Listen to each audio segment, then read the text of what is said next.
लियाकतपुर थाना तरंडा मोहम्मद पना पुलिस गर्दिश शाह की पुलिस हिरासत में हलाकत नुमान शफीक पर होने वाले पुलिस तशद्दुद FIR पर चेयरमैन मोहम्मद फराइज इशफाक ने मीडिया से इजहार ख्याल करते हुए कहा।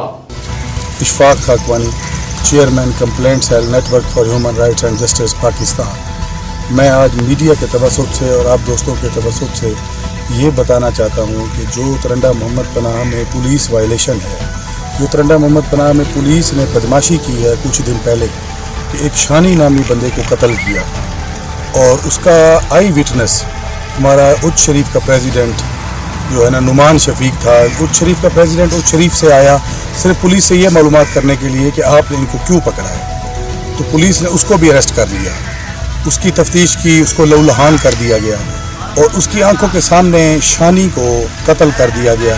फिर उसके ऊपर झूठी FIR दे दी गई सिर्फ इस वजह से कि पुलिस अपनी वायलेशन, पुलिस अपनी बदमाशी छुपाने के लिए पुलिस ने उस पर झूठी FIR दी है।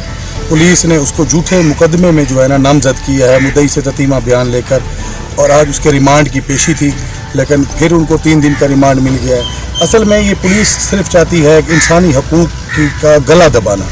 मैं ये कहता हूँ कि ये शानी का कत्ल तो है जो है, ये इंसानियत का भी कत्ल है, ये इंसानी हकूक़ का भी कत्ल है।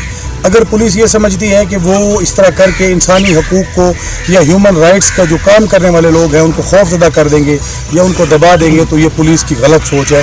इंशाल्लाह network for human rights and justice पूरी ज़िंदगी जब तक ये इदारा कायम है, जब तक हम लोगों के सांस चल रहे हैं, हम इंसानियत की खिदमत करते रहेंगे। और हम इस तरह की जो काली भेड़िए हैं, जिस तरह असलम खान DSP ने खुद बैठ कर ये तफ्तीश करवाई है, SHO राना अशरफ, आसिफ भट्टी, ये लोग तमाम शानी के कत्ल में मुलविस हैं और इन्होंने जो है ना network for human rights and justice के उच्च शरीफ के प्रेसिडेंट नुमान शफीक को नाजायज़ पर्चों में मुलविस किया है। मैं इसकी पुरजोर मजम्मत करता हूँ। शुक्रिया।